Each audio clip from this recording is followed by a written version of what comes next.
Welcome po mga kakusina. So for today, magluluto tayo ng sinanglay na tilapia. So maglagay po tayo ng stuffing sa ating tilapia. So ito po kamatis, onions, siling pangsigang, paminta at asin. Yun nilagay ko po ang palaman sa loob. And now, balutin po natin ng pechay. Ang pangtali ko po rito is lemongrass para dagdag po ng aroma and flavor, diba?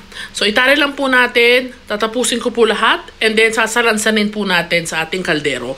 So naglagay po ko ng tirang pechay sa kaldero, sa bottom part, para po hindi dumikit yung ating mga tilapia.